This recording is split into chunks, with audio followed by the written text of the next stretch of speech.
Oh, come on. That's not working.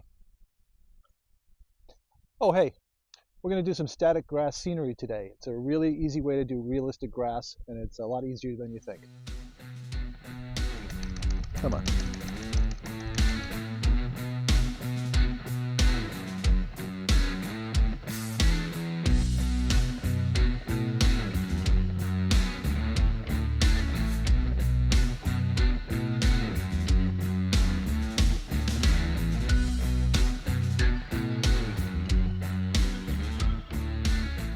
So we need a few things to get started. Of course, you need a static grass applicator. There's a bunch of these available online.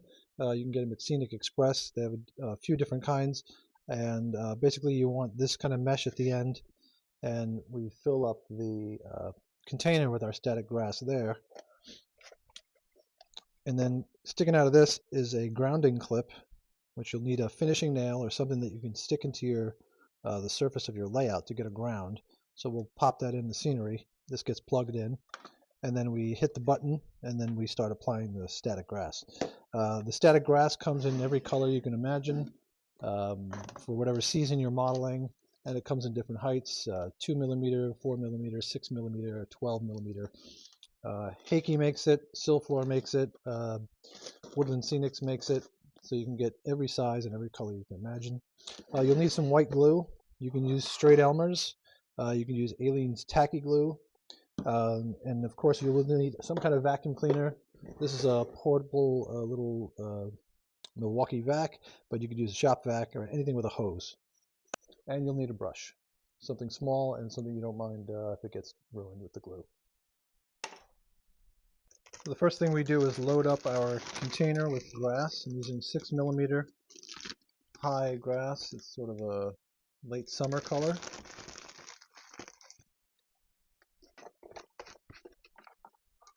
So with about a ½ inch brush and some white glue, I'm going to start applying the glue to where I want patches of grass to grow.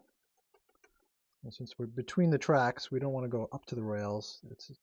It's a slightly neglected rail yard, but it's not completely abandoned, so you don't want to go too crazy.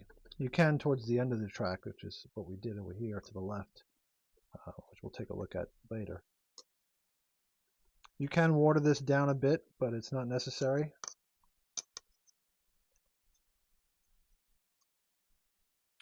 And only do as much as you can apply before the glue starts to dry.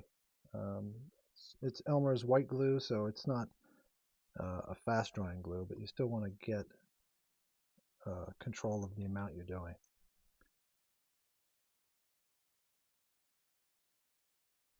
So you need to find a place you can get your grounding nail in. So I've got this exposed foam here where the scenery is not finished, so I'm going to use that.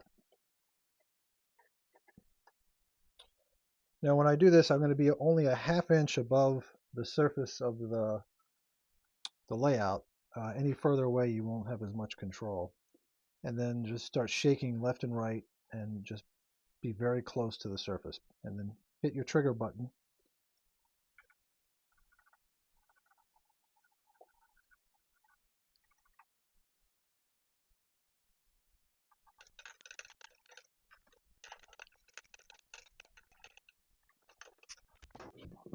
Okay, so this does look like a bit of a hairy mess, and that's okay. We're going to vacuum all this up. And that's what the vacuum does. It does two things. It's going to clean up our scene, but it's also going to pull the grass vertically, which is what you want, so it's not laying down on itself.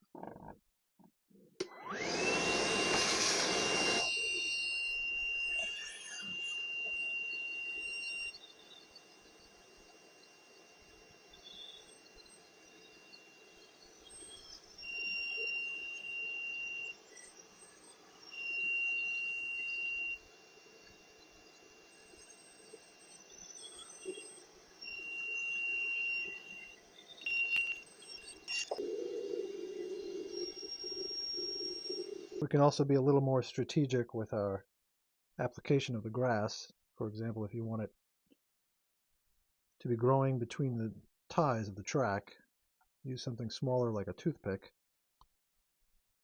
and just some random spots, add some glue where the grass would be growing between the tracks. Just make sure you don't get it too close to the rail so you don't interfere with operation. Now you can conserve some of the grass if you're worried about wasting it. Just put down some material like cardboard, and we can try and collect it after we're done.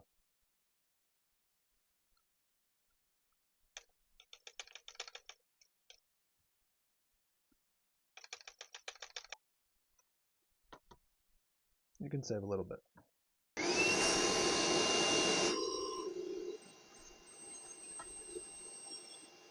So eventually the glue will dry and it will look pretty much the same as this does here. But you can see at the end of the track here, we went a little heavier with the grass where it'd be overgrown.